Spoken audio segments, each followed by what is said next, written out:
देवभूमि उत्तराखंड की 4 धाम यात्रा में यमुनोत्री धाम, गंगोत्री धाम और केदारनाथ धाम यात्रा के बाद आइए हम श्री बद्रीनाथ धाम चलते हैं। 4 धाम यात्रा व उसकी जानकारी यमुनोत्री, गंगोत्री और केदार धाम की यात्राएं आप हमारे इन वीडियोस में देख सकते हैं। हरिद्वार से सीधे बद्री धाम पहुंचने के लिए देवप्रयाग, रुद्रप्रयाग, जोशीमठ होते हुए बद्रीनाथ पहुंचते हैं, जो लगभग 316 किलोमीटर पड़ता है, जिसमें 11 से 13 घंटे का समय लग जाता है। 4 धाम यात्रा करने वाले केदार धाम यात्रा के बाद सोनप्रयाग से गुप्तकाशी, चोपटा, चमोली, जोशीमठ होते हुए बद्रीनाथ पहुंचते हैं, जो लगभग 213 किलोमीटर पड़ता है और 7 से 9 घंटे का समय लगता है। आज हमारी यात्रा का 7वां दिन है और हम केदारनाथ दर्शन के लिए 2 रात गुप्तकाशी रुककर श्री बद्रीनाथ धाम चलते हैं। श्री बद्रीनाथ धाम की ग्रीष्मकालीन यात्रा अक्षय तृतीया को कपाट खुलने के साथ आरंभ हो जाती है, जो दीपावली के 2 दिन बाद भाई दूज को कपाट बंद होने तक चलती है। 13 किलोमीटर चलने पर ऊखी मठ में श्री केदारनाथ जी का शीतकालीन निवास ओंकारेश्वर मंदिर है।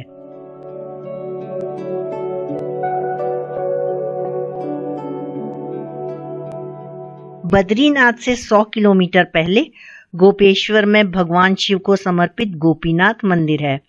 यह मंदिर केदारनाथ मंदिर के बाद सबसे प्राचीन मंदिरों की श्रेणी में आता है और अपनी अनूठी वास्तुकला के कारण अलग पहचान रखता है।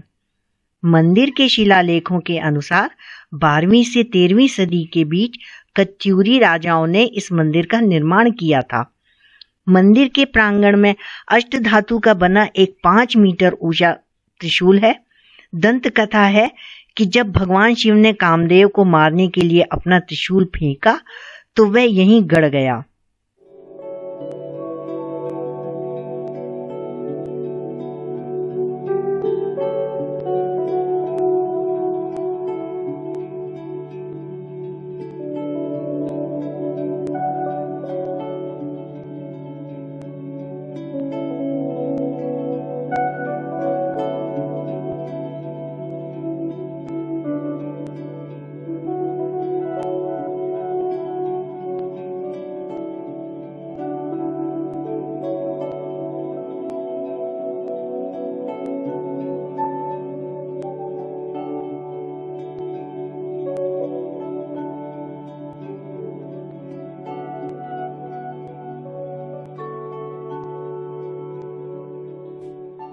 जोशीमठ में हिम श्रृंखलाएं अपनी मनोरम छटा बिखेरती मन मोहने लगती हैं।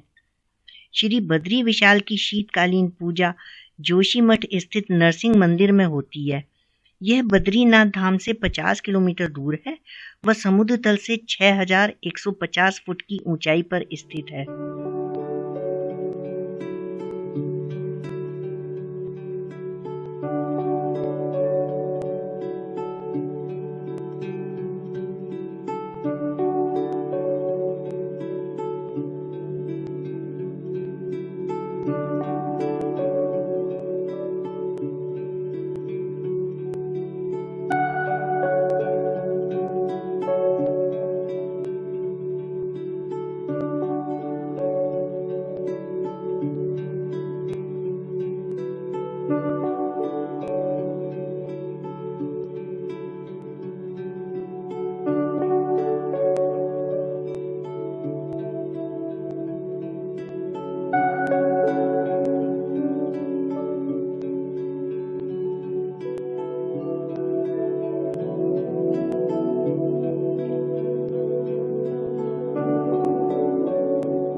भारत के 4 प्रमुख धामों में से श्री बद्रीनाथ धाम उत्तराखंड के चमोली जनपद में अलकनंदा नदी के तट पर स्थित है।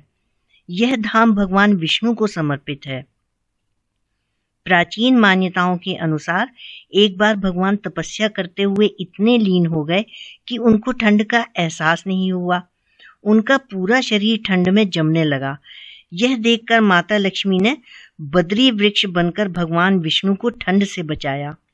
तब से इस जगह का नाम बद्रीनाथ पड़ गया।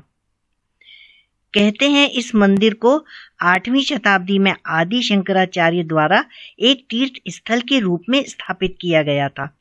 17वीं शताब्दी में गढ़वाल के राजाओं द्वारा मंदिर का विस्तार करवाया गया। तदुपरांत जयपुर के राजा द्वारा पुनर्निर्मित कराया गया। बद्रीनाथ मंदिर अलकनंदा नदी से लगभग 150 फुट ऊंचे धरातल पर निर्मित है। वह समुद्र तल से 10,279 फीट की ऊंचाई पर स्थित है। मौसम साफ होने पर मंदिर की पृष्ठभूमि में शिखर सा प्रतीत होने वाला माउंट नीलकंठ दिखाई पड़ता है। इसके स्वरूप के कारण ही इसका नाम नीलकंठ पड़ा।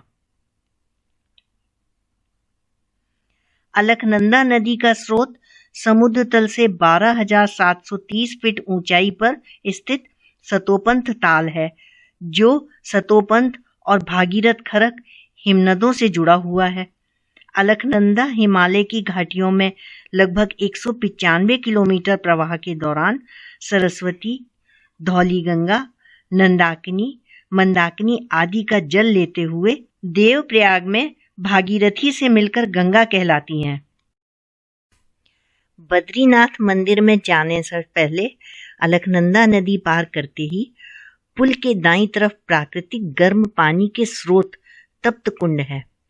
कुंड में स्नान के बाद श्री बद्री विशाल के चरणों में पूजा अर्चना की जाती है।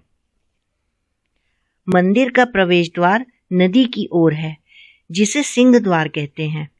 द्वार के शीर्ष पर 3 स्वर्ण कलश हैं और छत के मध्य में एक विशाल घंटा लटका हुआ है। गर्भगृह में भगवान बद्रीनाथ की 3.25 फुट की शालिग्राम से निर्मित मूर्ति है, जिसे बद्री वृक्ष के नीचे सोने की चंदवा में रखा गया है। मूर्ति के बारे में मान्यता है कि इसे आदि शंकराचार्य ने 8वीं शताब्दी में समीपस्थ कुंड से निकालकर स्थापित किया था। मंदिर में प्रातःकाल होने वाली प्रमुख धार्मिक गतिविधियों में अभिषेक, महाअभिषेक, गीता पाठ और भागवत पूजा शामिल है, जबकि शाम को पूजा में गीत गोविंद और आरती होती है। शंकराचार्य की व्यवस्था के अनुसार मंदिर के पुजारी दक्षिण भारत के केरला राज्य से हैं। यहाँ वन तुलसी की माला, चने की कच्ची दाल, गिरी और मिश्री आदि का प्रसाद चढ़ाया जाता है। आज हमारी यात्रा का 8वां दिन है। बद्रीनाथ में मंदिर के आसपास रुकने की सभी प्रकार की व्यवस्थाएं हैं। श्री बद्रीनाथ धाम से करीब 4 किलोमीटर आगे भारत की सीमा में अंतिम गांव माणा है। यह समुद्र तल से 10,500 फीट की ऊंचाई पर है। यहाँ से तिब्बत सीमा 24 किलोमीटर है। माणा गांव अपनी सांस्कृतिक विरासत के साथ साथ कई अन्य कारणों की वजह से भी मशहूर है। यहाँ रदम्पा जनजाति के लोग निवास करते हैं और यहीं से आगे सतोपंथ और स्वर्गारोहिणी की ओर जाया जाता है। कहा जाता है कि इसी गुफा में वेद व्यास ने महाभारत व पुराण लिखे थे। इसी गुफा के पास गणेश गुफा भी है। कहा जाता है कि महाभारत और पुराणों के लेखन करते समय व्यास जी ने बोला और गणेश जी ने लिखा था। यह भीम पुल है। पांडवों ने स्वर्ग जाते समय सरस्वती नदी से किनारा मांगा, पर उन्होंने नहीं दिया, जिस पर भीम ने शिला रखकर पुल बना दिया। यह मां सरस्वती नदी का मंदिर है। यह नदी के उद्गम स्थल पर बना है। सरस्वती नदी का संगम अलकनंदा नदी से माणा गांव व बद्रीनाथ मंदिर के बीच होता है, जिसे केशव प्रयाग कहा जाता है। बद्रीनाथ धाम से वापसी अलकनंदा के साथ साथ होती है। 32 किलोमीटर आने पर विष्णु प्रयाग में अलकनंदा और धौली गंगा का संगम है। पौराणिक मान्यता के अनुसार नारद मुनि ने यहाँ भगवान शिव की तपस्या की थी। 120 किलोमीटर और चलने पर रुद्रप्रयाग पहुंचते हैं। यह स्थान भी महत्वपूर्ण है। यहाँ केदारनाथ धाम से आती मंदाकिनी और बद्रीनाथ धाम से आती अलकनंदा का संगम होता है। भगवान शिव के रुद्र नाम पर इस संगम का नाम रुद्रप्रयाग पड़ा। रुद्रप्रयाग से 73 किलोमीटर चलने पर देवप्रयाग है। यहाँ अलकनंदा का भागीरथी से संगम हो जाता है। यहाँ से हमारे देश की सबसे पावन नदी गंगा अपने मोहक रूप में धरती को तारती ऋषिकेश की ओर बढ़ जाती हैं।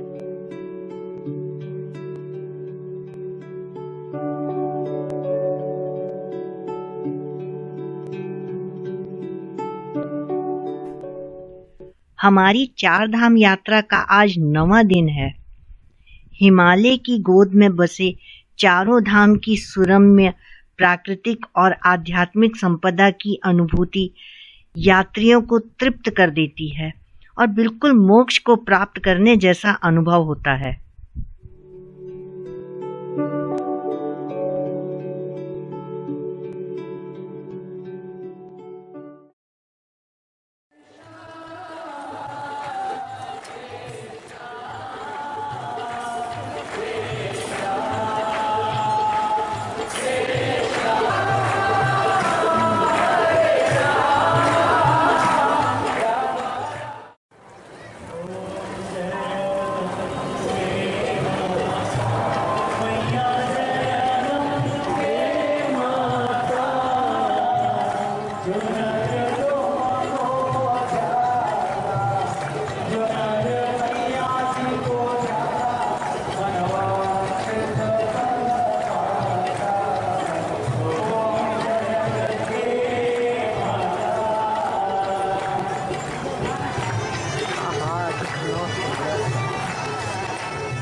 माँ गंगा की आरती के साथ ही हमारी 4 धाम यात्रा सकुशल संपन्न हुई।